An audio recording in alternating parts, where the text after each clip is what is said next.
Hello. आज हम लोग पढ़ेंगे इलेक्ट्रिक चार्जेस एंड फील्ड्स के बारे में। देखिए, आज हम लोग पूरा टॉपिक नहीं कवर करेंगे और उस पर क्या करेंगे, एक बहुत ही छोटा सा टॉपिक को कवर करेंगे जिसमें कि जानेंगे कि इलेक्ट्रिक चार्जेस क्या होते हैं और उनसे रिलेटेड उनकी प्रॉपर्टीज क्या होती हैं, वो भी उसकी बेसिक प्रॉपर्टीज। देखिए, अगर मैं कहूँ इलेक्ट्रिक चार्जेस के बारे में जिसको कि हमें आज पढ़ना है, तो ये एक ऐसा टॉपिक नहीं है या एक ऐसा सब्जेक्ट नहीं है जो कि एक दिन में डेवलप हो गया है या 12 साल में, 10 साल में। इसको 2000 से भी ज़्यादा साल लगे हैं। कैसे? देखिए, हुआ क्या कि आपने सबसे पहले अभी ये बात करें अगर कि कुछ इस तरीके के फिनोमेना तो आपने देखे ही होंगे, वो जो डेवलपमेंट है उसकी बात करेंगे। बट अभी अगर हम लोग देखें तो जैसे कि लाइटनिंग है, या फिर कॉम पे आपने ये देखा होगा कि अगर आपने कभी अपने ड्राई हेयर्स पर कॉम को रब किया, या फिर जो स्केल होती है ना, बचपन में खेला होगा, हाँ छोटी क्लासेस पे खेला होगा, तो उस पर क्या किया होगा कि जो ग्लास स्केल जो होती है उसको अपने ड्राई हेयर पे रब करके फिर छोटे छोटे पीसेज ऑफ जो हम लोग के इसके क्या कहते हैं, पेपर के पीसेज होते हैं, उनको अट्रैक्ट होते हुए देखा है, हाँ या ना। या फिर ठंडियों के समय पर ज़्यादातर क्या होता है कि जब भी आप कभी धूप में बैठे होते हैं और फिर अचानक उठकर नीचे जाते हैं, जब ठीक है आप बैठे हुए हैं, एक चेयर पे बैठे हुए हैं और वहाँ से उठकर आप जा रहे हैं जब नीचे, तो मेटल नॉब को, जैसे ही आपने डोर के मेटल नॉब को या रेलिंग को, किसी भी चीज़ को टच किया तो आपको एक शॉक लगता है। वो किस वजह से हो रहा है? या फिर ठंडियों में ही ब्लैंकेट्स वगैरह जब हम लोग ओढ़ते हैं तो उसमें चिट चिट चिट चिट की आवाज आती है, और स्पेसिफिकली किस तरीके के ब्लैंकेट्स, इस तरीके के ब्लैंकेट जो होते हैं, ठीक है, कॉटन वाले नहीं या प्योर वूल वाले नहीं, जो इस तरीके से कुछ सिंथेटिक होते हैं। इसमें आपने ये सारी चीजें ऑब्जर्व करी होंगी।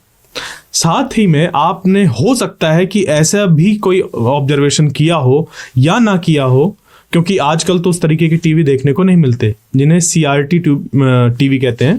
सीआरटी यानी कि कैथोड रे ट्यूब वाली जो बड़ी सी टीवी आती थी, एक आगे उस पे ऐसा स्क्रीन और उसके पीछे बहुत ऐसा बल्ब सा होता था, निकला रहता था, ऐसे बड़ा सा हिस्सा निकला रहता था, हाँ या ना। तो वो कैथोड रे ऐसे टीवी कहलाती हैं। तो उन टीवी में एक्चुअल में क्या होता है कि अंदर एक कैथोड रे ट्यूब लगी होती है जिससे कि इलेक्ट्रॉन निकलते हैं और आके यहाँ पर टकराते हैं। आपने देखिए इलेक्ट्रॉन का नाम सुना होगा अपनी छोटी क्लास में, क्लियर, जे थॉमसन ने उसकी डिस्कवरी करी थी, आपने ये भी पढ़ा होगा। तो उसी को मैं बेस मानकर चल रहा हूं कि आपको ये जानकारी है, बट फिर भी मैं सब कुछ एक्सप्लेन अभी करूंगा। तो क्या हुआ कि यहाँ पर अगर आपने कभी अपना हाथ उसके सामने लाए, जो स्क्रीन है उसके सामने, तो जो रोए होते थे वो उठ जाते थे, खड़े हो जाते थे, ठीक है। अब वही कह रहा हूं कि हो सकता है कि आपने ये ऑब्जर्व नहीं किया हो, क्योंकि आजकल ऐसे टीवी देखने को नहीं मिलते हैं, ठीक है। तो ये भी एक तरीके का ऑब्जर्वेशन था, ये तो हमारा ऑब्जर्वेशन था, हमने इसको ऑब्जर्व किया था, हमारे घर में टीवी थी वाली, तो इस पे मैंने ऑब्जर्व किया था ये चीज।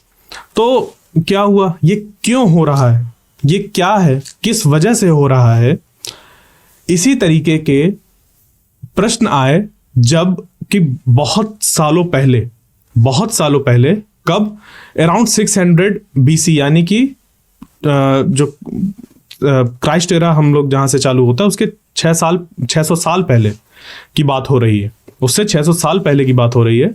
वहां पर एक थेल्स थे, उन्होंने कुछ ऑब्जर्व किया चीजों को।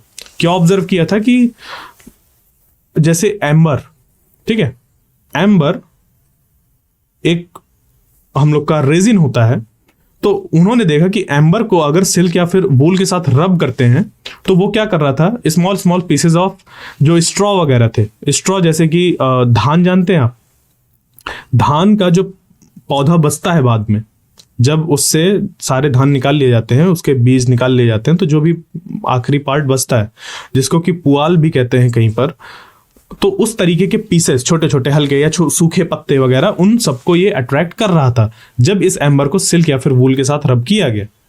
तो वहीं से उन्होंने ये चीज ऑब्जर्व करी थी और उसके बाद से धीरे धीरे स्टडी होती चली गई, बढ़ती चली गई, और जाकर आज जो हम लोग का ये पूरा सब्जेक्ट है इलेक्ट्रोस्टैटिक्स, वो डेवलप हुआ।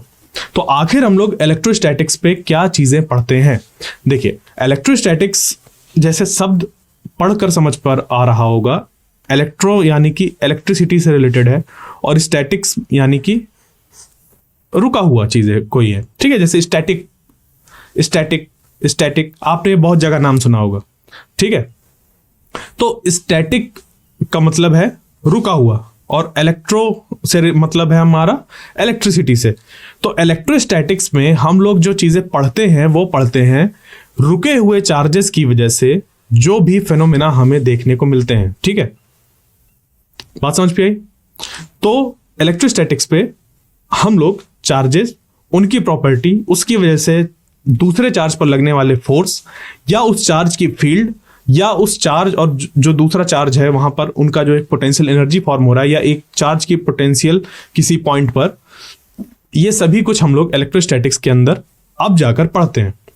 बट मैंने जैसे कहा कि ये एक दिन में डेवलप नहीं हुआ, 2 दिन में, 100 साल में नहीं, ये बहुत सालों, 2000 साल से भी ज्यादा पुराना ये चीज है जो कि अभी डेवलप होकर हमारे सामने एक इलेक्ट्रोस्टैटिक्स की तरह, सब्जेक्ट की तरह मौजूद है, ठीक है। तो ये सारी प्रोसेस कैसे हुई थी, क्या हुई थी, उसको हम लोग जानेंगे, समझेंगे।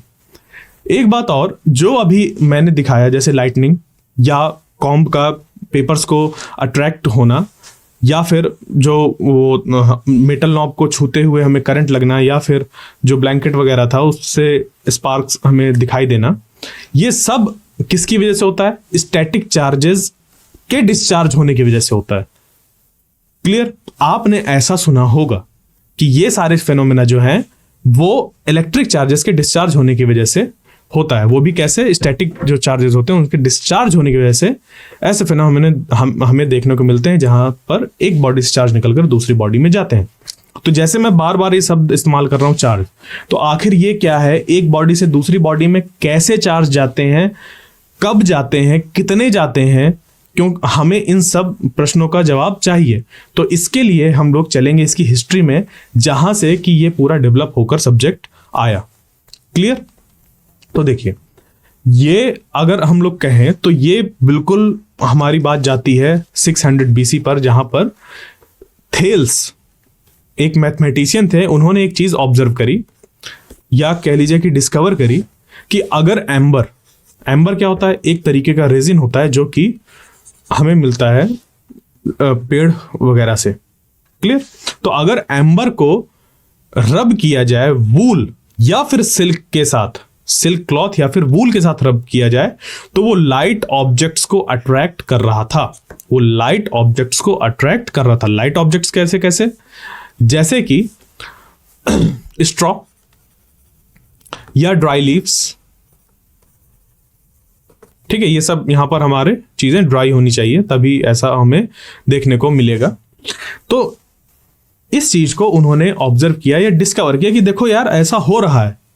तो वहां से अब प्रश्न आया कि क्यों हो रहा है, कैसे हो रहा है, क्या चीज इस पे रिस्पॉन्सिबल है। तो इस तरह धीरे धीरे करते चीजें वहां से आगे बढ़ी।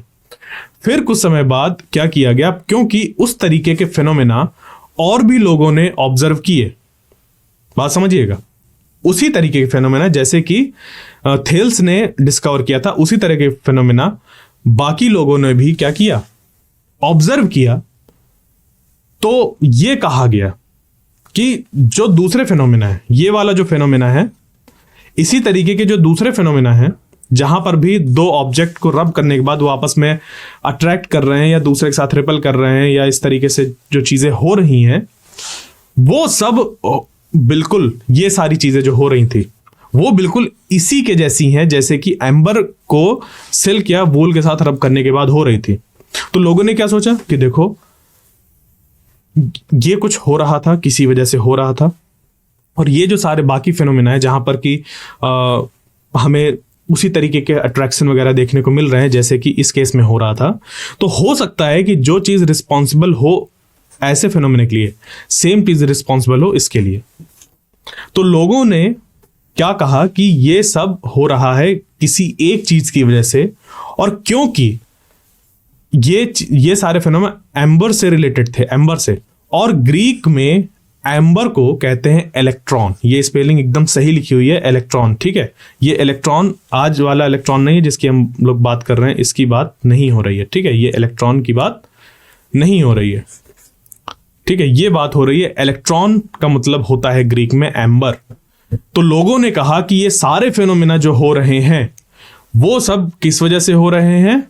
इलेक्ट्रिसिटी की वजह से हो रहे हैं। यानी कि वो मान रहे थे कि ये बिल्कुल वैसे ही है जैसे कि एम्बर के साथ फेनोमेना हो रहा था। तो एम्बर को हम लोग ग्रीक में इलेक्ट्रॉन कहते हैं। तो यहां से शब्द निकल कर आया इलेक्ट्रिसिटी कि ये सारे जो चीजें हो रही हैं वो इलेक्ट्रिसिटी की वजह से हो रही है। तो अब बात समझ पे आई, जो हम लोग वर्ड इस्तेमाल करते हैं इलेक्ट्रिसिटी, वो कहां से आया, कैसे आया, और उसका हम आज किस रूप में इस्तेमाल करते हैं।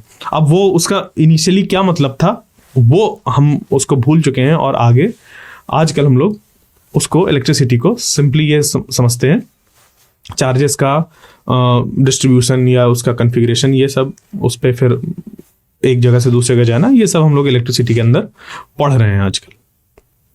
बात समझ पे आई? तो इलेक्ट्रिसिटी या इलेक्ट्रिक चार्जेस ये सब जो है वो यहीं से चीजें निकल कर आई, क्योंकि ऐसा लोगों ने ऑब्जर्व किया कि जो चीज यहां पर हो रही है वैसी ही बाकी फिनोमेना पर भी हो रही, तो मान लिया कि ये भी उसी रीजन की वजह से होगा। तो क्योंकि ये एम्बर से रिलेटेड था, एम्बर को बोलते थे इलेक्ट्रॉन ग्रीक में, इसी से शब्द आ गया इलेक्ट्रिसिटी। यानी कि ये सारे फिनोमेना किसकी वजह से हो रहे हैं? इलेक्ट्रिसिटी की वजह से हो रहे हैं। क्लियर यहां तक? अब उसके बाद जरूरत थी एक सिस्टमैटिक स्टडी करने की। ठीक है, अभी क्या था हम लोग के पास कि एक ऑब्जर्वेशन था एम्बर का, दूसरा ऑब्जर्वेशन था कि बाकी जैसे मैंने अभी यहां पर बताया कि बहुत ढेर सारे ऐसे पेयर्स थे जो आपस में रब करने के बाद अट्रैक्ट करते थे, या दूसरे को किसी को रिपेल करते थे, या किसी और को अट्रैक्ट करते थे। ऐसे बहुत ढेर सारे यहाँ पर पेयर्स थे। बट जरूरत क्या थी हमें एक सिस्टमैटिक स्टडी की, क्योंकि अगर हमें पता है कि कहीं से किसी, मान लीजिए कोई बिल्डिंग है, वहां से उसके किसी एक पार्ट से पानी लीक कर रहा है, ठीक है, या कोई एक जगह है, कोई पहाड़ है, वहां से पानी निकल रहा है, तो हमें ये जानने का मन होगा ना कि पानी देखो आ कहां से रहा है। तो हम लोग ऐसे कैसे भी गेस करके नहीं बोल सकते कि ये पानी देखो यहां से आ रहा होगा, यहां से आ रहा होगा, यहां से आ रहा होगा।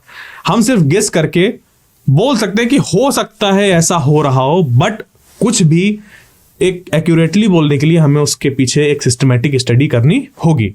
तो वो क्या सिस्टमैटिक स्टडी थी जो इसके बाद करी गई, जिससे कि आज जो हम लोग पढ़ते हैं या जो भी पढ़ने वाले हैं उसका बेस हम लोग का डेवलप हुआ। तो अब देखिए, सिस्टमैटिक स्टडी में कुछ इस तरीके से चीजों को स्टडी किया गया।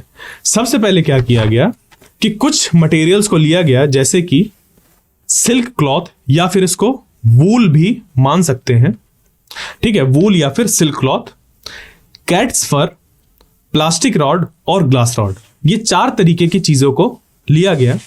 फिर क्या किया गया कि अगर ग्लास रॉड को रब किया गया वूल या फिर सिल्क के साथ, तो मैं यहां पर लिख दूं ग्लास रॉड को रब किया गया किसके साथ? वूल या फिर सिल्क। जब ऐसा किया तो ये जो ग्लास रॉड था, ये ग्लास रॉड और ये जो पीस ऑफ वूल या सिल्क था, उनको रब करने के बाद, अगर मान लीजिए कि हमारे पास 2 ग्लास रॉड थे, इन दोनों को हमने इससे रब करा दिया, और उसके बाद इन ग्लास रॉड्स को पास में लाया गया। सबसे पहले क्या किया गया, एक ग्लास रॉड को यहां ले गए, रब कराया, उसको एक जगह पर रख दिया, मान लीजिए इसका नाम ए और इसका नाम बी, तो ए को पहले लाकर रख दिया, उसके बाद फिर उसके बाद बी को ले गए और बी को लाकर यहां पर रख दिया। तो जब ऐसे रखा तो इनमें क्या हुआ, हमें एक रिपल्सिव फोर्स देखने को मिला। समझिएगा फिर से, ग्लास रॉड लिया और वूल या फिर सिल्क लिया, ये 2 रॉड ग्लास के थे, इनको रब किया वूल या फिर सिल्क से। अब इन 2 ग्लास रॉड को जब पास ला रहे थे तो इनमें हमें देखने को मिला रिपल्सन। क्या देखने को मिला? रिपल्सन। क्लियर यहां तक? क्या देखने को मिला? रिपल्सन। जबकि इनको रगड़ने के बाद आपस में, इसको इसके साथ रगड़ा और इसको इसके साथ रगड़ा, और जब इनको ऐसे रगड़ा, उसके बाद जब इसको और इसको पास ला रहे थे तो ये आपस में क्या कर रहे थे? अट्रैक्ट कर रहे थे। क्या कर रहे थे? अट्रैक्ट। यानी कि जब ग्लास रॉड और वूल या फिर सिल्क को पास ला रहे थे तो ये कर रहे थे अट्रैक्ट। तो यहां पर क्या हुआ? रिपल्सन, और यहां पर हुआ अट्रैक्शन। क्लियर? एक तो फेनोमेना हमने ये ऑब्जर्व किया, ये चीजें ऑब्जर्व करी। उसके बाद दूसरा जो पेयर लिया वो चूज किया प्लास्टिक रॉड और कैट्स फर। प्लास्टिक रॉड और कैट्स फर, तो क्या लिया? प्लास्टिक रॉड और कैट्स फर। अब इस प्लास्टिक रॉड और कैट्स फर को जब हम लोग पास लेकर आए, ठीक है, यहां पर भी 2 प्लास्टिक रॉड चूज किए और कैट्स फर लिया हम लोग ने, ठीक। इसका भी नाम मान लीजिए दे दिया डी और ई। तो डी को पहले लेकर आया, इस पे रगड़ा, इसको रख दिया। उसके बाद ई को इस पे रगड़ा और इसको लाकर जब यहां पर लाए तो इनमें फिर से क्या देखने को मिला कि इस पे और इसमें रिपल्सन था। इसमें और इसमें क्या था? रिपल्सन था। जबकि इनको रगड़ने के बाद जब वापस पास में लेकर आए प्लास्टिक रॉड और कैट्स फर को, तो इनमें क्या देखने को मिला? अट्रैक्शन। क्या देखने को मिला? अट्रैक्शन। ठीक है, बात समझ पे आई? ये इनमें हम लोग ने क्या किया? ऑब्जर्व किया। उसके बाद अब देखिए, हम लोग के पास है 4 चीजें। क्या क्या है? ग्लास रॉड, वूल या फिर सिल्क, कैट्स फर और प्लास्टिक रॉड। अभी सिर्फ हम लोग चूज कर रहे हैं, क्या किए हैं कि ग्लास रॉड और वूल और सिल्क का हम लोग ने कंपैरिजन देखा, फिर प्लास्टिक रॉड और कैट्स फर का देखा। इसी में अब ये जो यहां पर ये चीजें बन गई हैं, इनको रगड़ने के बाद के केस थे ये सारे, ये वाले, ठीक है। इनको आपस में अगर हम लोग क्या करें? नजदीक लाएं, तो फिर क्या देखने को मिलेगा? क्या ऑब्जर्व होगा? अगर उसकी बात करें तो क्या देखा गया कि ये जो प्लास्टिक रॉड थी, अगर इस ये रगड़ने के बाद वाली जो प्लास्टिक रॉड थी, उस प्लास्टिक रॉड को अगर पास लाया गया ग्लास रॉड के, अगर क्या किया गया? ग्लास रॉड के पास लाया गया, तो उस केस में ये दोनों कर रहे थे अट्रैक्शन, एक दूसरे को खींच रहे थे, ठीक है, अट्रैक्ट कर रहे थे। फिर क्या देखा गया कि अगर प्लास्टिक रॉड, ठीक है, अगर प्लास्टिक रॉड और जो हम लोग के पास ये था सिल्क, ये वाला रगड़ने के बाद वाला, ठीक है, रगड़ने के बाद वाला जो सिल्क था, उसको अगर हम लोग के पास ला रहे थे प्लास्टिक रॉड और सिल्क को, या सिल्क या फिर वूल, तो इसमें हमें रिपल्सन देखने को मिल रहा था। क्या देखने को मिल रहा था? रिपल्सन। तो क्या यहां पर समझ पे आया? क्या चीजें समझ पे आई? क्या हुआ, क्या नहीं हुआ? इसी में एक और केस बनता है जहां पर कि हम लोग क्या करते हैं, जो ये वाले थे रगड़ने के बाद वाले ग्लास रॉड, इनको लाया गया कहां पर? नजदीक कैट्स फर के। किसके पास? कैट्स फर के पास लाया गया। तो जब इसको कैट्स फर के पास लाया गया तो इस पे देखने को मिला रिपल्सन। ठीक है, बात समझ पे आई? तो क्या हुआ अब देखिए, फिर से मैं इसको समराइज कर दूं, और क्योंकि इसको यहां से समझने से हम लोग को क्या होगा, समझ पे आएगा कि जो आज हम लोग इलेक्ट्रिक चार्जेस की बात करते हैं वो उनका ओरिजिनेशन कैसा है, वो कैसे उनका नाम पड़ा, और अब हम लोग उसको किस तरीके से यूज करते हैं। तो मैं फिर से स्टार्टिंग से ये जो सारी एक्टिविटी की गई है, जो सिस्टमैटिक स्टडी की गई, इसको फिर से मैं दोहराता हूं ताकि कोई कंफ्यूजन ना रहे। सबसे पहले क्या किया गया? लिया गया 2 ग्लास रॉड और साथ में वूल या फिर सिल्क। क्लियर? उसके बाद एक ग्लास रॉड को रब किया और यहां पर रख दिया, उसके बाद दूसरा ग्लास रॉड लिया, वूल या फिर सिल्क के साथ रब किया और उसको यहां पर ले आए। यहां पर जब दोनों को लाए तो क्योंकि ये दोनों इलेक्ट्रीफाई हो चुके थे, ये दोनों आपस में शो करने लगे रिपल्सन, जबकि ये और ये जिनको कि हम लोग ने रब कर रखा था आपस में, वो क्या कर रहे थे? अट्रैक्शन शो कर रहे थे। फिर एक दूसरा पेयर लिया जहां पर कि मौजूद थे प्लास्टिक रॉड और कैट्स फर। तो प्लास्टिक रॉड और कैट्स फर को जब आपस में रगड़ा तो उसकी वजह से क्या हुआ, जब इसको रगड़कर यहां पर रख दिया, उसके बाद दूसरे को रगड़कर यहां पर लाया, तो यहां पर देखने को मिला रिपल्सन। और उसके बाद जब इस प्लास्टिक रॉड को और कैट्स फर को पास में लाया तो देखने को मिला अट्रैक्शन। ठीक है, यहां तक बात समझ पे आई। तो अभी तक दो चीजें निकल कर आ रही हैं कि इनमें से कोई आपस में अट्रैक्ट कर रहे हैं या फिर रिपल कर रहे हैं। इससे ज्यादा भी कुछ निकल के आया नहीं आया। तो अब क्या किया गया कि अब क्योंकि हमारे पास 4 तरीके की चीजें थी, तो इनको आपस में और तरीके के पेयर बनाकर देखे गए कि कैसे ये वर्क कर रहे हैं। तो ये जो चार्ज्ड वाले प्लास्टिक रॉड था और ये चार्ज्ड वाले जो ग्लास रॉड थे, इनको जब पास में लेके आए तो ये दोनों करने लगे अट्रैक्ट एक दूसरे को। ठीक है, क्या करने लगे? एक दूसरे को अट्रैक्ट करने लगे। उसके बाद जब एक प्लास्टिक रॉड और इस वूल या फिर सिल्क को पास लाए तो ये करने लगा रिपल्सन। ये क्या शो करने लगा? रिपल्सन। उसी तरीके से जब एक ग्लास रॉड इस चार्ज वाले को और सिल्क इस कैट्स फर को पास लेकर आए तो ये भी क्या शो करने लगा? रिपल्सन। ठीक है, तो इससे बात क्या निकल कर आई कि हमने पहले तो जो पेयर्स थे उनको आपस में ऐसे पास लाकर देखा रगड़ने के बाद, और इनको आपस में पास लाकर देखा तो दो चीजें निकल कर आ रही थी, रिपल्सन और अट्रैक्शन उनके बीच में। उसके बाद फिर जब इनको आपस में ये इन दो पेयर से ऐसे क्रॉस कराया, मतलब इधर से इसको मिलाकर देखा और इसको इस पे मिलाकर देखा, तब भी हमें सिर्फ दो ही तरीके की चीजें देखने को मिली, अट्रैक्शन और रिपल्सन। इसके अलावा कुछ और देखने को नहीं मिला।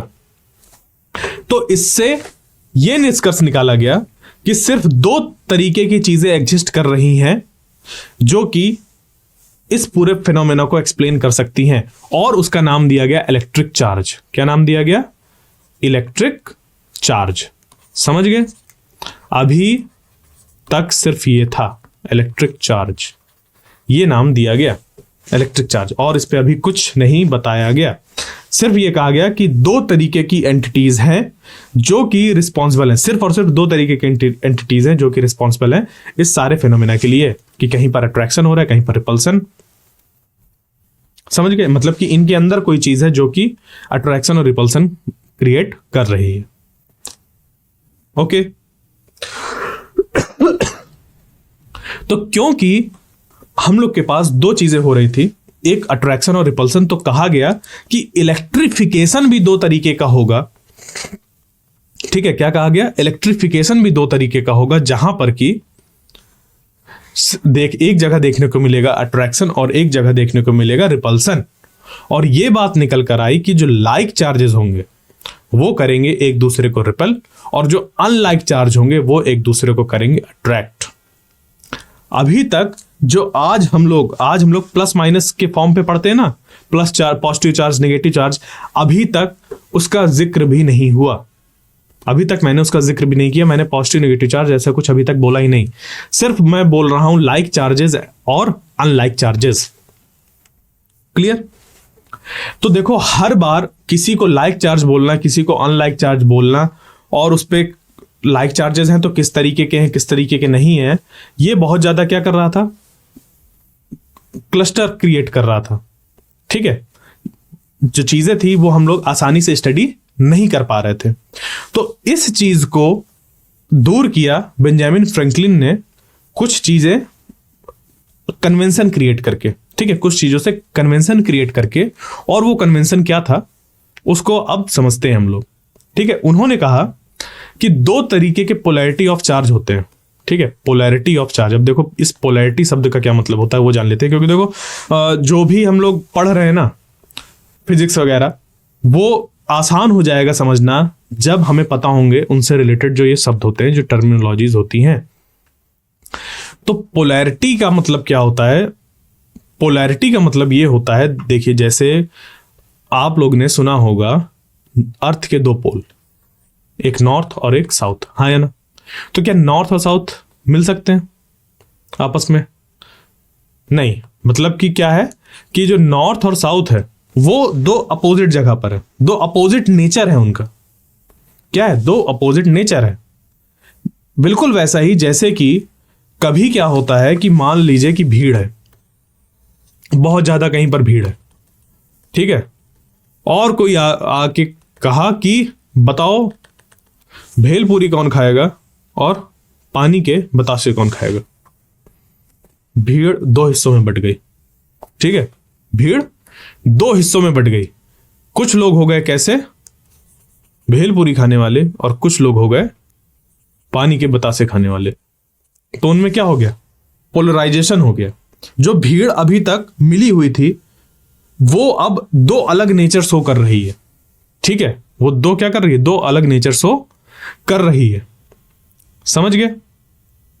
तो यही चीज है यहां पर पोलैरिटी के साथ, चार्जेस के साथ, कि उनके पोलैरिटी की अगर बात करें तो देखो क्या हुआ कि हम लोग ने ये माना कि दो तरीके के चार्जेस एग्जिस्ट कर रहे हैं। ये माना कि दो तरीके के चार्जेस एग्जिस्ट कर रहे हैं, और उनमें से जो लाइक चार्जेस हैं वो आपस में रिपल्सन शो करते हैं, और अनलाइक चार्जेस अट्रैक्शन शो करते हैं। यहां तक बात पहुंची थी। तो इसी में ये माना गया, ये कन्वेंशन दिया गया कि जो चार्जेस हैं वो दो तरीके के हैं। जो चार्जेस हैं वो खुद में दो तरीके के हैं, और बाय कन्वेंशन ये मान लिया गया कि ग्लास रॉड के अंदर जो चार्ज है वो है पॉजिटिव नेचर का, और जो कैट्स फर के अंदर चार्ज है वो है पॉजिटिव नेचर का। प्लास्टिक रॉड या फिर सिल्क के अंदर जो चार्जेस हैं वो है निगेटिव, और सिल्क या फिर वूल के अंदर जो चार्ज है वो है निगेटिव। जो मतलब डेवलप हुए, जो चार्जेस वो डेवलप हुए, पहले वो चार्ज नहीं थे बट उनको रगड़ने के बाद उस पर चार्ज अपीयर हुए।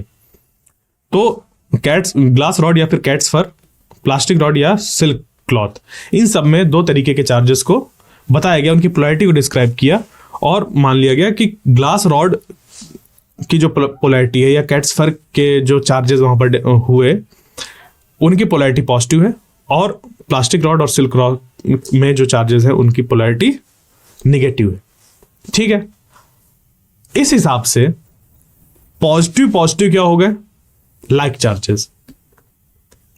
पॉजिटिव पॉजिटिव लाइक हो गए, निगेटिव निगेटिव लाइक हो गए, और निगेटिव पॉजिटिव या फिर पॉजिटिव निगेटिव अनलाइक चार्जेस हो गए। ये बन गए पेयर ऑफ अनलाइक चार्जेस, और ये बन गए पेयर ऑफ लाइक चार्जेस। ठीक है, अभी आपको जो मैंने थोड़ी देर पहले समझाया है वो समझ पे नहीं आया होगा। क्यों नहीं समझ पे आया होगा? अगर आपने उस टाइम समझ भी लिया होगा तो आपको याद नहीं होगा। क्यों नहीं याद होगा? क्योंकि प्रॉब्लम ही यही थी कि हम लोग के पास डेटा इतना ज्यादा हो जा रहा था कि उसको संभालना मुश्किल हो रहा था। ठीक है, इसी वजह से इस कॉन्सेप्ट को इंट्रोड्यूस किया गया था, मैथमेटिकली चीजों को रिप्रेजेंट करके उसको समझने के लिए। ठीक है, इसी वजह से ये जो चार्जेस थे उनको कहा गया कि दो तरीके के चार्जेस, एक पॉजिटिव दूसरा निगेटिव। ग्लास रॉड वाले में पॉजिटिव चार्ज मान लो, कैट्स फर में पॉजिटिव चार्ज मान लो, प्लास्टिक रॉड में निगेटिव मान लो, सिल्क क्लॉथ में निगेटिव मान लो। और ये सब जो निकाला था वो बैठ के बेंजामिन फ्रैंकलिन ने वही जो ऑब्जर्वेशन अभी जो मैं बताकर आया हूं उन्हीं के उससे निकाला था। जब उन्होंने ऐसा मान लिया, पॉजिटिव यानी कि जैसे प्लस का नंबर होता है, ठीक है, और माइनस यानी कि माइनस जैसे नंबर होता है कोई, जैसे +2 या -2 है हमारे पास, उनको अगर हम लोग ऐड कर दें तो क्या मिलेगा, 0 मिलेगा। बिल्कुल वही चीज यहां पर भी उन्होंने कुछ बनाने की कोशिश करी, क्योंकि इसी की वजह से ही आगे जो चीजें हुई वो बहुत आसान हो गई। क्लियर? तो मैथमेटिक्स का यूज करने से, क्योंकि एक मैथमेटिक्स जो है हम लोग का वो एक टूल है जो कि चीजों को आसान कर देती है, हैंडल करना, जो भी हमारे पास डेटा होता है उसको स्टडी करना वो आसान कर देती है। तो अब चलते हैं वापस थोड़ा सा, ठीक है, अब चलते हैं थोड़ा सा वापस, और जो भी अभी मैंने बताया था उसको पॉजिटिव या निगेटिव मानकर पढ़ते हैं, तो देखिएगा कितना आसानी से आपको वो चीज समझ पर आ जाएगी। ठीक है, देखिए ये यहां पर था। अभी देखो क्या था कन्वेंशन हम लोग का कि जो ग्लास रॉड है उस पे है पॉजिटिव चार्ज, उसमें है पॉजिटिव चार्ज, बना दो पॉजिटिव चार्ज।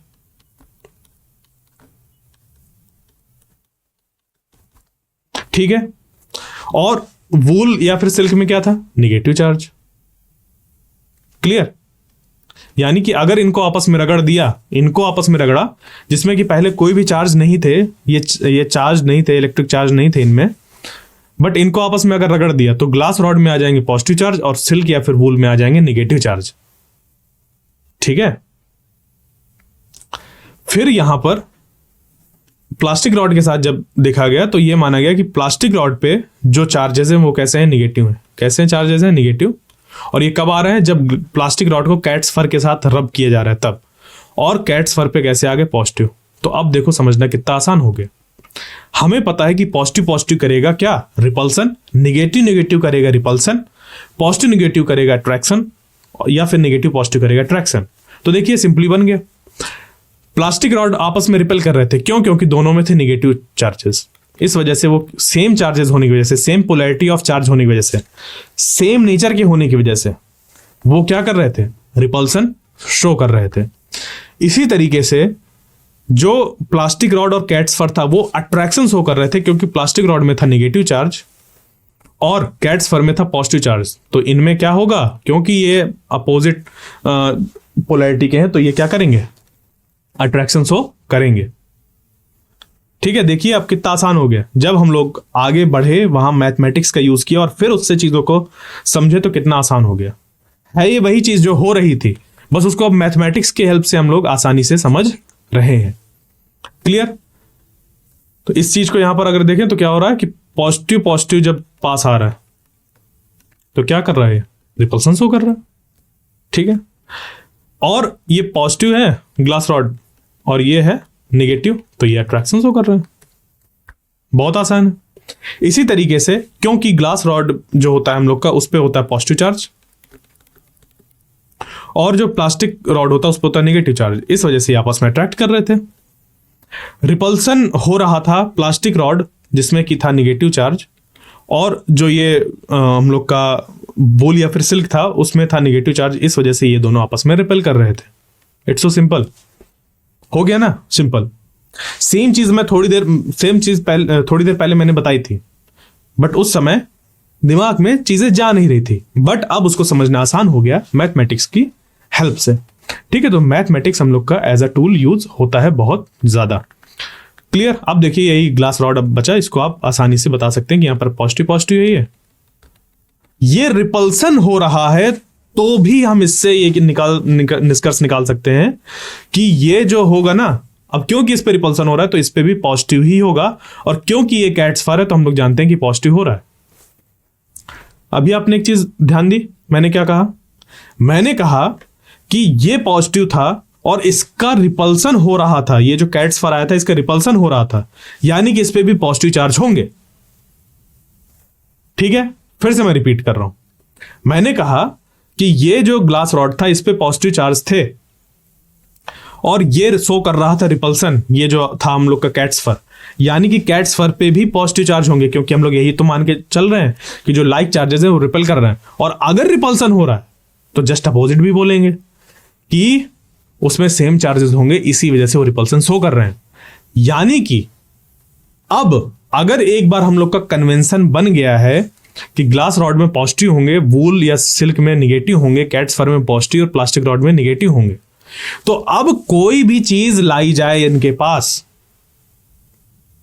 अब कोई भी चीज लाई जाए इनके पास जो कि कैसी हो, इलेक्ट्रिकली चार्ज हो, हम उसके बता सकते हैं कि उस पर पॉजिटिव है या निगेटिव। कैसे?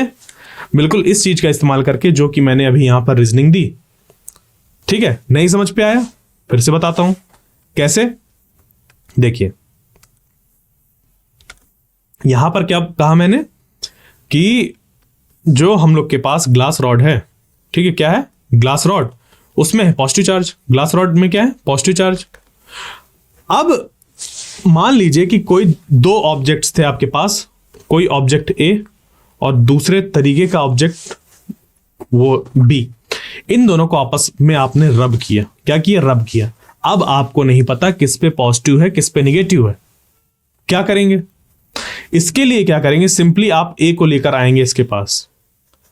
अगर ए यहां पर लाने पर रिपल करेगा तो हम लोग जानते हैं कि लाइक चार्जेस रिपल करते हैं। तो लाइक चार्जेस रिपल करने का मतलब कि अगर रिपल्सन हो रहा है, अगर रिपल्सन हो रहा है तो इस ए में भी पॉजिटिव चार्ज ही होगा। समझ गए? और यहीं पर यह चीज आ जाएगी कि अगर मैं इस बी को यहां पर लाता, क्या करता, इस बी को यहां पर लाता, तो क्योंकि वो अट्रैक्शन शो करेगी, अगर ए पे पॉजिटिव है तो, अगर ए में पॉजिटिव है तो और ये रिपल्सन शो कर रही है तो ये अट्रैक्शन शो करेगी क्योंकि इस पे मौजूद होगा निगेटिव। तो इस तरीके से हम लोग अब किसी भी दूसरे बॉडी के चार्जेस बता सकते हैं कि उनमें पॉजिटिव चार्ज है या निगेटिव, कैसे कंपेयर करके जो भी हम लोग ने अपने कन्वेंशन डेवलप किए थे उनसे, उन चीजों से। बात क्लियर हुई? तो अब यहां से हम लोग क्या करते हैं, आगे बढ़ते हैं और जो भी हम लोग ने अभी तक पढ़ा है इलेक्ट्रिक चार्जेस पे, पॉजिटिव निगेटिव ये सब जो हम लोग ने पढ़ा है उसको लेकर आगे चीजें समझते हैं कि आगे क्या हम लोग इस पे जानेंगे। तो टू काइंड्स ऑफ इलेक्ट्रिफिकेशन ये सब हम लोग देख लिए, पोलैरिटी ऑफ चार्जेस भी देख लिए और ये भी जान गए कि जो पॉजिटिव होते हैं वो रिपेल करते हैं, पॉजिटिव पॉजिटिव रिपेल करते हैं, निगेटिव निगेटिव रिपेल करते हैं। न्यूट्रल में कोई फोर्सेस नहीं होता। न्यूट्रल यानी कि इसमें पॉजिटिव चार्ज और निगेटिव चार्ज दोनों सेम अमाउंट पे मौजूद हैं, जिसकी वजह से इनमें टोटल चार्ज 0 है। ठीक है, इस वजह से न्यूट्रल है और यहां पर निगेटिव पॉजिटिव अट्रैक्ट कर रहे हैं। क्लियर? तो अभी तक जो भी चीज बताई गई उसमें आपको क्या ध्यान रखना है? उसमें आपको ध्यान रखना है कि जो नेचर है, नेचर में 2 तरीके के चार्जेस हैं, एक पॉजिटिव और एक निगेटिव। और किसी भी बॉडी में ये दोनों के दोनों मौजूद रहते हैं सेम अमाउंट में। क्या होते हैं? ये दोनों के दोनों मौजूद होते हैं सेम अमाउंट में, जिसकी वजह से इनका जो टोटल चार्ज होता है वो होता है 0। क्लियर? ये क्या होता है? 0 होता है।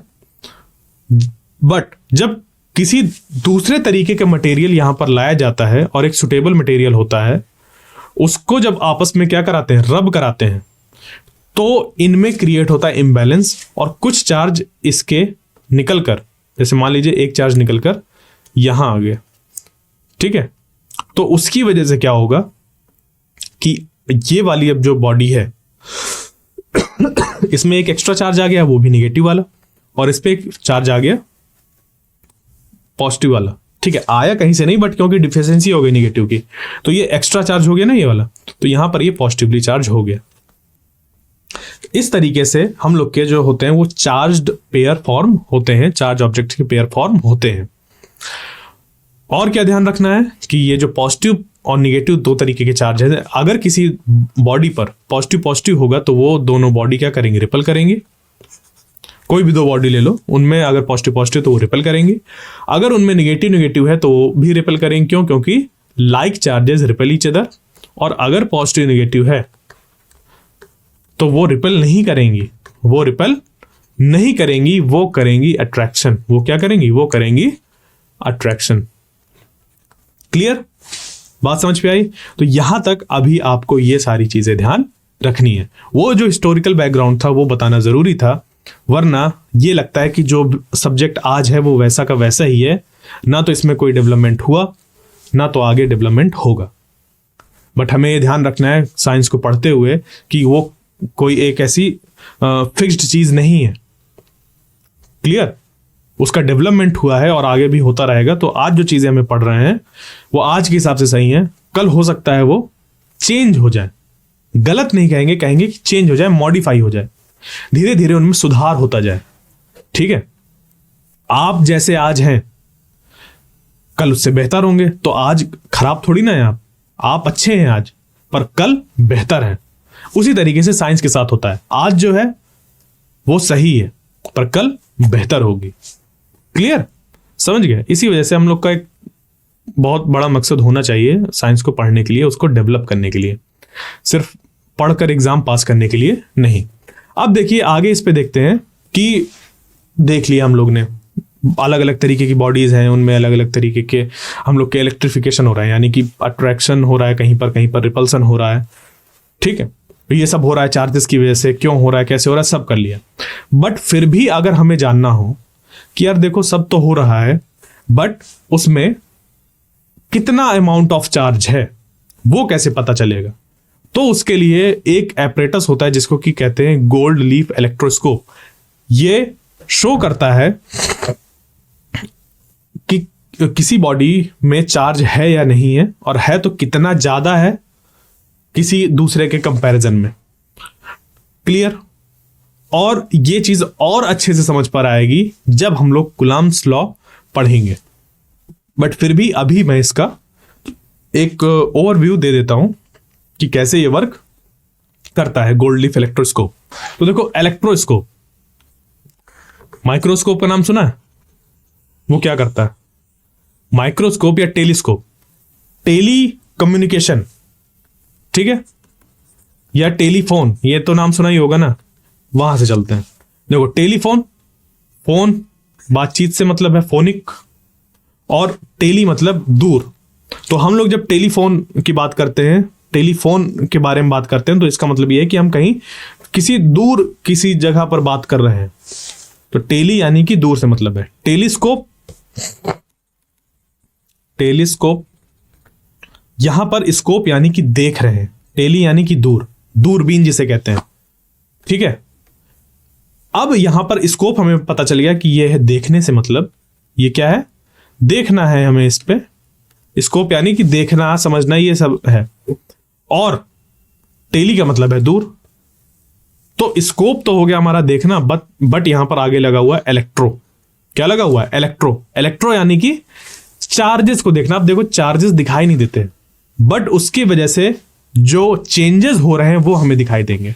तो यहां पर हम लोग क्या करते हैं, कुछ ऐसा सिस्टम बनाते हैं, कुछ ऐसा अरेंजमेंट करते हैं जिससे कि हमें किसी चार्ज बॉडी के अंदर कितना चार्ज है वो पता चल जाए किसी चीज को चेंज होता हुआ देखकर।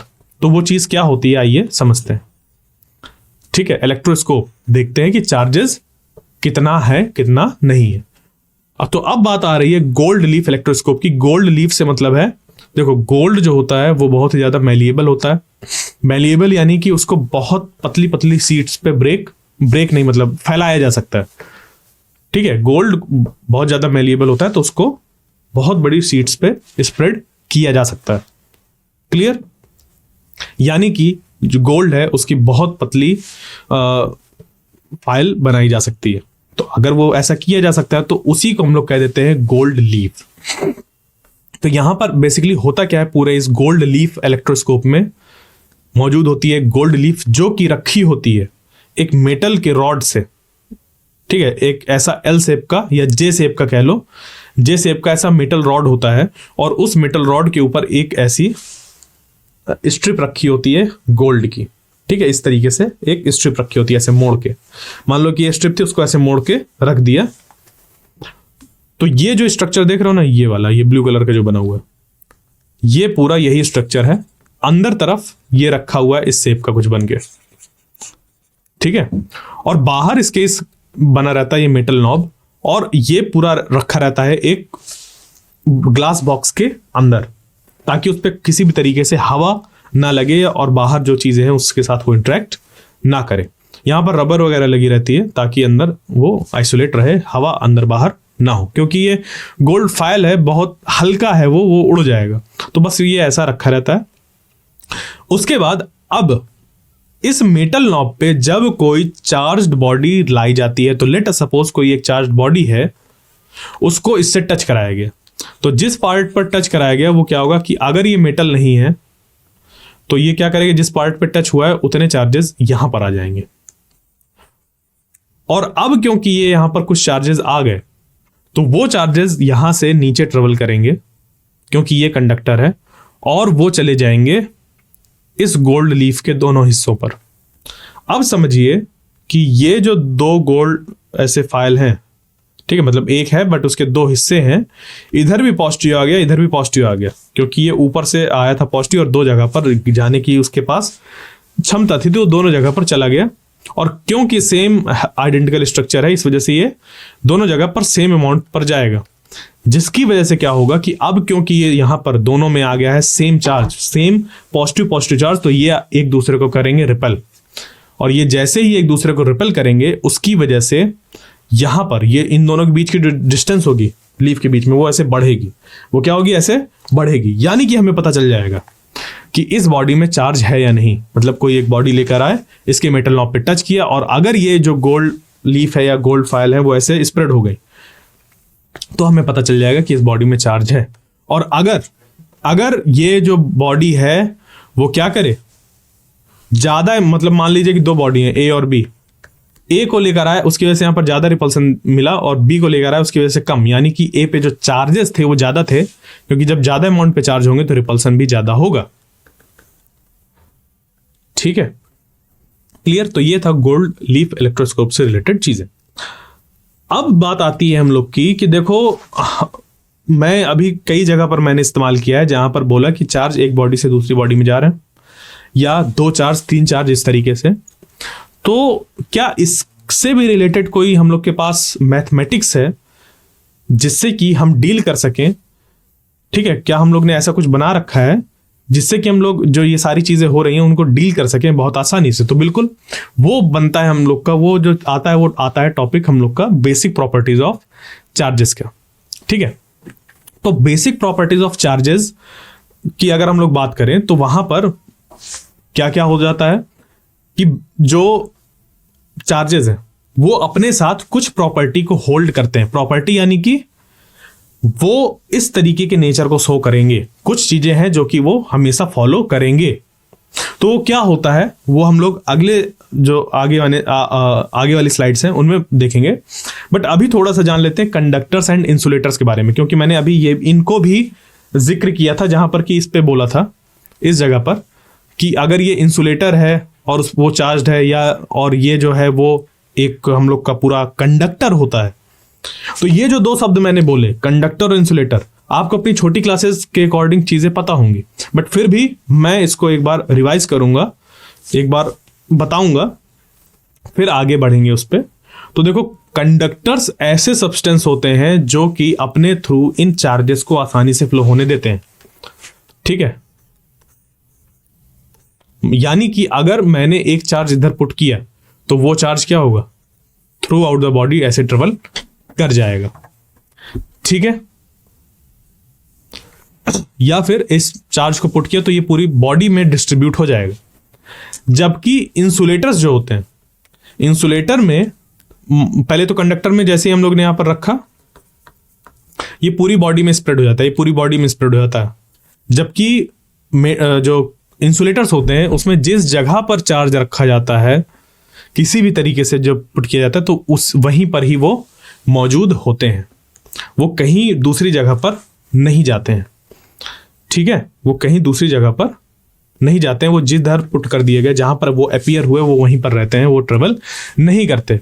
तो इन्हीं को हम लोग कहते हैं इंसुलेटर्स या फिर नॉन मेटल्स। तो नॉन मेटल्स जैसे कि रबर, ग्लास, ऑयल, डायमंड और ड्राई वुड। देखो, वुड के सामने ड्राई लिखा हुआ है, ये बहुत जरूरी है। सारी वुड्स हम लोग की इंसुलेटर नहीं होंगी। अगर उनमें वो गीली है, उसमें नमी है, तो क्योंकि उस पे नेचर में रखा हुआ था, कहीं खुली जगह पर रखी हुई थी, तो उस पे सॉल्ट्स भी मौजूद होंगे और सॉल्ट्स बना देते हैं उस वाटर को कंडक्टिंग, जिसकी वजह से उस पे कोई भी चार्ज क्या हो जाएगा, कंडक्ट हो जाएगा आसानी से। ठीक है, तो ड्राई वुड हमारा एग्जाम्पल होता है इंसुलेटर का। तो कभी भी देखिए, फॉर द सेफ्टी पर्पज आप कभी भी वुड को एज अ इंसुलेटर मान के मत चलिए।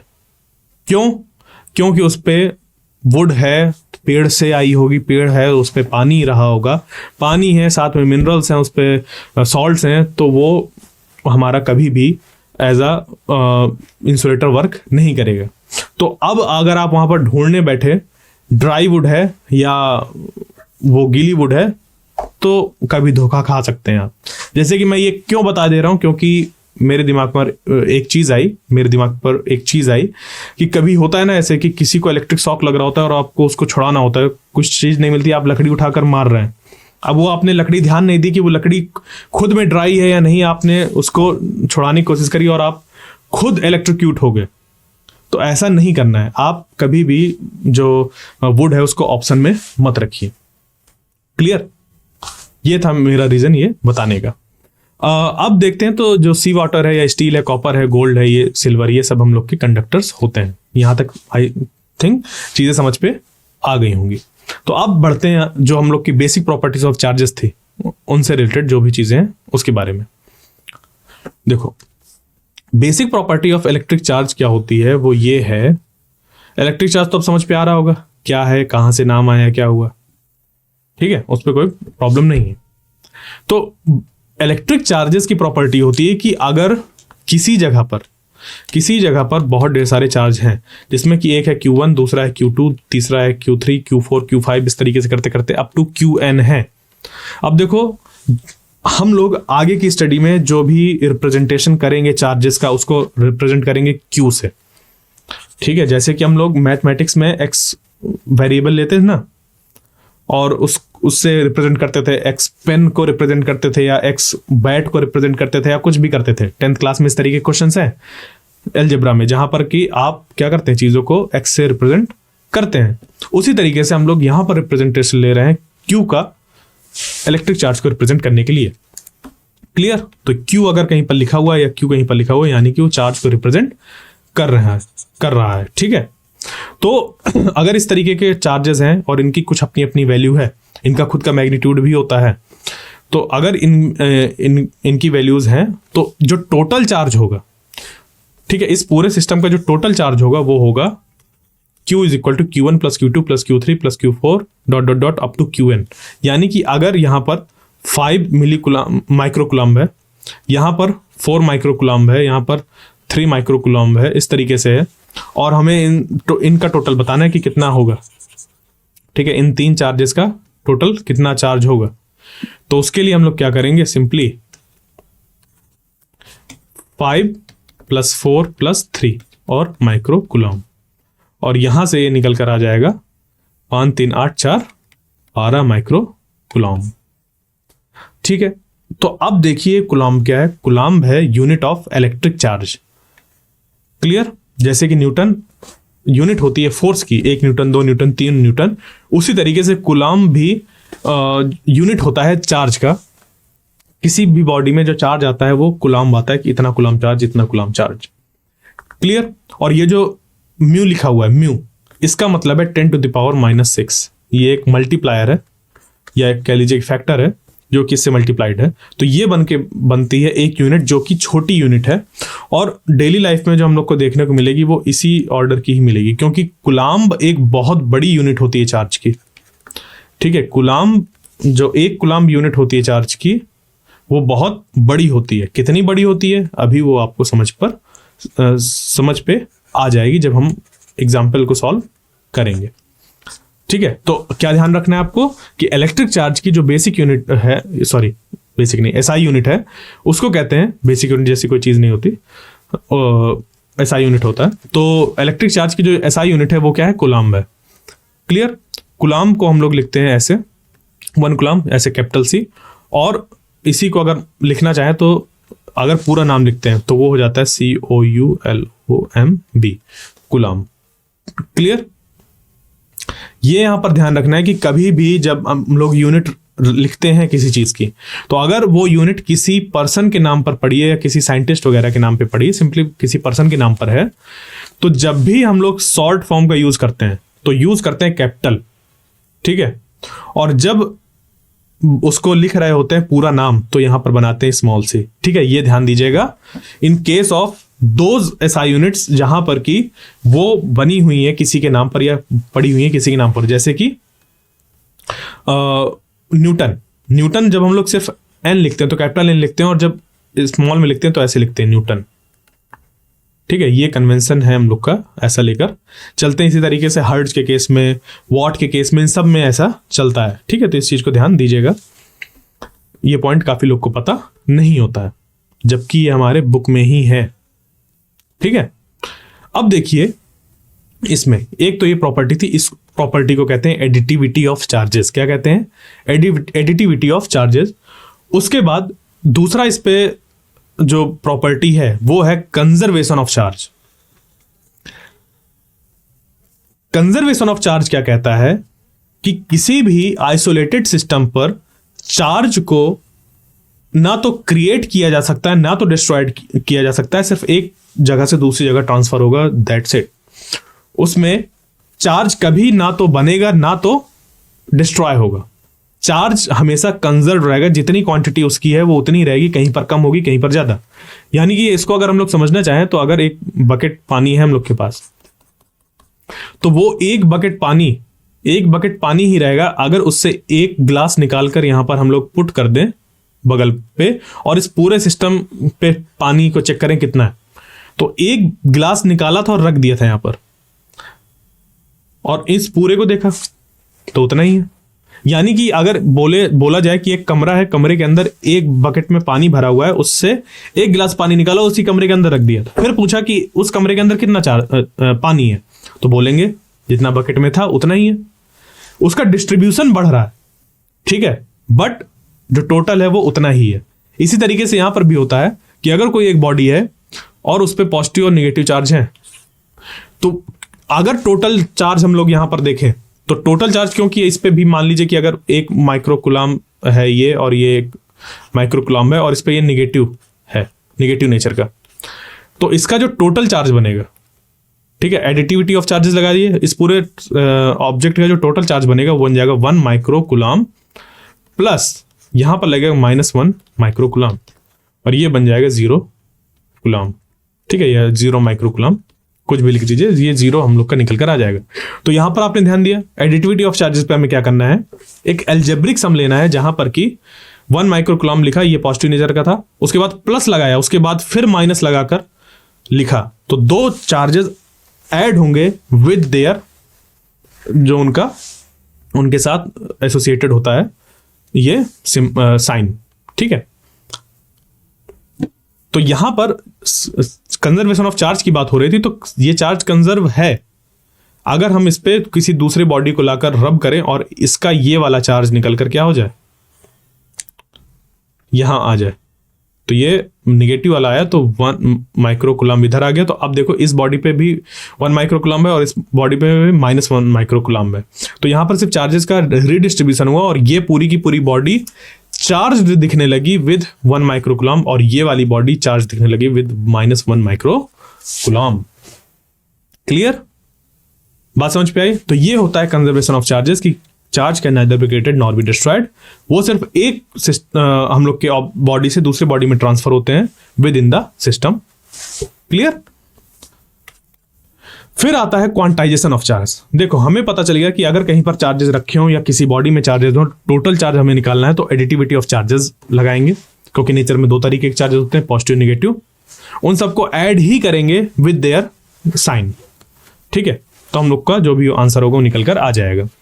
उसके बाद कंजर्वेशन ऑफ चार्ज बताता है कि देखो चार्ज कभी बनेगा नहीं, बिगड़ेगा नहीं, एक बॉडी से दूसरी बॉडी में ट्रांसफर होगा, एक बॉडी से दूसरी बॉडी में ट्रांसफर होगा।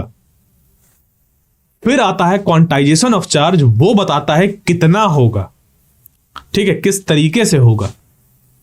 तो क्वांटाइजेशन ऑफ चार्ज में यह होता है कि देखो एक बॉडी से दूसरी बॉडी में चार्ज ट्रांसफर होगा, बट वो हमेशा होगा इंटीग्रल मल्टीपल ऑफ ई, जहां पर कि ई की वैल्यू होती है 1.602192 इंटू 10⁻⁻19 कुलाम्ब, और इसको हम लोग सिंपली ऐसे भी लिख देते हैं 1.6 इंटू 10⁻⁻19 कुलाम्ब। इसको बोलते हैं एक इलेक्ट्रॉनिक चार्ज। क्या बोलते हैं? एक इलेक्ट्रॉनिक चार्ज। इसको इलेक्ट्रॉनिक चार्ज भी बोलते हैं। क्लियर? तो इस बॉडी से इस बॉडी में जब भी चार्ज ट्रांसफर होगा तो 1E 2E 3E 4E 5E 6E 7E 8E इस तरीके से होगा, या फिर एक बार में डायरेक्ट भी आ सकता है, 8E एक बार में डायरेक्ट आ सकता है, 10E एक बार में आ सकता है, 1000E एक बार में आ सकता है। बट कभी भी चार्ज ऐसे नहीं जाएगा 3/2E 1/2E, ठीक है, या 6/9E, ऐसा कभी भी चार्ज ट्रांसफर नहीं होगा। तो हमेशा जो चार्ज ट्रांसफर होगा वो 1E 2E 3E 4E ... 5E 6E ... NE, इस तरीके से चार्ज ट्रांसफर होगा। कभी भी ये 3/2E 4/6E या 7/3E ऐसा कभी भी ट्रांसफर नहीं होगा, ठीक है। तो यही है क्वांटाइजेशन ऑफ चार्ज की एक बॉडी से दूसरी बॉडी में किस तरीके से जाएगा, ई के टुकड़ों में जाएगा। 10 ई जाएंगे, 100 ई जाएंगे, 1000 ई जाएंगे, 1,00,000 ही जा सकते हैं, बट कभी भी आधा ई 1/4 ई इस तरीके से नहीं जाएगा। क्लियर? तो ये थी सारी प्रॉपर्टी किसकी, इलेक्ट्रिक चार्जेस की। अब देखिए इसी को और अच्छे से समझने के लिए हम एक एग्जाम्पल को सॉल्व करते हैं, और एग्जाम्पल क्या है हम लोग का कि इफ 10⁻9 इलेक्ट्रॉन्स, अब क्योंकि इलेक्ट्रॉन है तो इलेक्ट्रॉन में हम जानते हैं कि जो चार्ज होता है 1.6 इंटू 10⁻⁻19 कुलाम्ब होता है। ठीक है, कूलम्ब SI यूनिट होती है चार्ज की। तो if 10 to the power 9 coulomb, 10 to the power 9 E इतना चार्ज है, move out of a body, कोई एक बॉडी थी, इस बॉडी से निकला इतना charge, to another body every second, हर एक सेकेंड में इतना चार्ज निकल रहा है किसी एक बॉडी से, तो how much time is required to get a total charge of 1 coulomb on the other body. तो दूसरी बॉडी में, इस बॉडी से निकलकर इस बॉडी में पर सेकेंड, हर एक सेकेंड ये जा रहा है चार्ज, ठीक है, समझे। तो इस बॉडी में 1 कूलम्ब चार्ज होने में कितना टाइम लगेगा? सिंपली, बहुत सिंपल है ये। आपको यूनिटरी मेथड पता होना चाहिए। यूनिटरी मेथड क्या होता है? इसको मैं टॉफी मेथड भी कहता हूं। यानी कि अगर आपको पता है कि 20 रुपीज की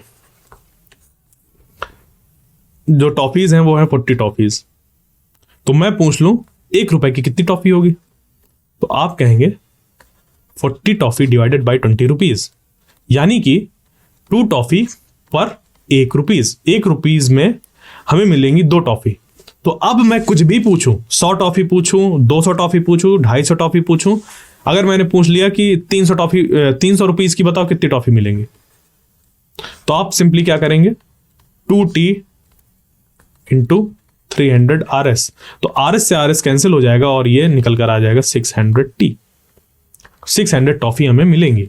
तो यहां पर भी वही चीज है कि पर सेकेंड, 1 सेकेंड में इतना चार्ज ट्रांसफर हो रहा है, यानी कि चार्ज ट्रांसफरिंग पर सेकेंड जो है, 1 सेकेंड में, अगर मैं इसको लिख दूं, 1 सेकेंड में 10⁹ E हो रहा है। ये है कितना, ये कुछ चार्ज है जो कि 1 सेकेंड में जा रहा है, ठीक है, चार्ज पर सेकेंड है ये। और हमें बताना है कि 1 कूलम्ब कितना होगा, और ये जो बनेगा वो बन जाएगा कितना, इसको 10⁹ इंटू 1.6 इंटू 10⁻⁻19 कूलम्ब। इतना चार्ज 1 सेकेंड में जा रहा है। हमें बताना है टाइम, हमें क्या बताना है, टाइम। तो इसके लिए हम लोग क्या करेंगे, सिंपली ये पता है, देखो हमें कि 10 to the power 9 into 1.6 into 10⁻⁻19 coulomb इस बॉडी से निकलकर इस बॉडी में जाने में समय लगता है 1 सेकेंड। तो हमें 1 कूलम्ब चार्ज इस बॉडी से इस बॉडी तक ले जाने में कितना लगेगा, तो ये क्या हो जाएगा 1। अब यहां पर हम लोग सिंपली इसको डिवाइड पे ले आएंगे, तो ये बन जाएगा हम लोग का 1 divided by 10⁹ into 1.6 into 10⁻⁻19 coulomb. ठीक है, तो जैसे ही हम लोग इसको ऐसे करेंगे तो हमारे पास एक नंबर निकल कर आएगा और वो हो जाएगा कुछ इतना। ठीक है, कितना हो जाएगा 198 ईयर्स। समझे, 1 कूलम्ब कितनी बड़ी यूनिट है। ठीक है, तो हमें क्या रखना है ध्यान कि इतने देखो इलेक्ट्रॉन निकल रहे थे एवरी सेकेंड, तो लगभग हमें 198 ईयर्स यानी कि लगभग हमें 200 साल लग जाएगा 1 कूलम्ब को एक बॉडी से दूसरी बॉडी में ट्रांसफर करने में। यानी कि जो कूलम्ब है वो बहुत बड़ी यूनिट है, और इसकी हम लोग प्रैक्टिकल यूनिट ये ना लेकर माइक्रो कूलम्ब या मिली कूलम्ब या नैनो कूलम्ब इस तरीके की यूनिट्स का यूज करते हैं। माइक्रो यानी कि 10⁻⁻6 कूलम्ब को हम लोग बोलते हैं माइक्रो कूलम्ब, मिली कूलम्ब यानी कि 10⁻³ कूलम्ब, और नैनो कूलम्ब यानी कि 10⁻⁹ कूलम्ब। तो मिली, माइक्रो, नैनो, पीको, फेम्टो, ठीक है, ये सब इस पे इस तरीके से चलता है। यहां पर फिर आ जाता है मिली के पहले सेंटी यानी कि 10⁻², ये सारे मल्टीप्लायर होते हैं 10⁻3, 10⁻6, 10⁻9, 10⁻12 और ये 10⁻15।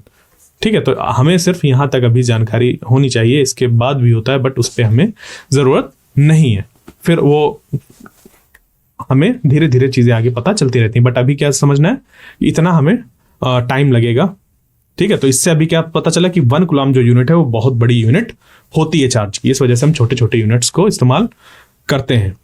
क्लियर? और अगर हमें अंदाजा लगाना है कि एक क्यूबिक पीस ऑफ कॉपर जिसके की साइड 1 सेंटीमीटर होगा, यानी कि एक क्यूब बनाओ जिसका की जो साइड हो वो कितना हो 1 सेंटीमीटर का, सारी क्यूब है तो सारी साइड्स 1 सेंटीमीटर की, तो उसमें about 2.5 into 10 to the power 24 electrons मौजूद होते हैं। ठीक है, क्लियर? तो ये था आज का हम लोग का डिस्कशन, किसके ऊपर? इलेक्ट्रिक चार्जेस और उनकी प्रॉपर्टी के ऊपर। जो इसका नेक्स्ट पार्ट होगा वहां पर हम लोग कूलम्स लॉ, सुपरपोजिशन प्रिंसिपल और force on a single charge due to other charges, वो सब हम लोग डिस्कस करेंगे। Thank you.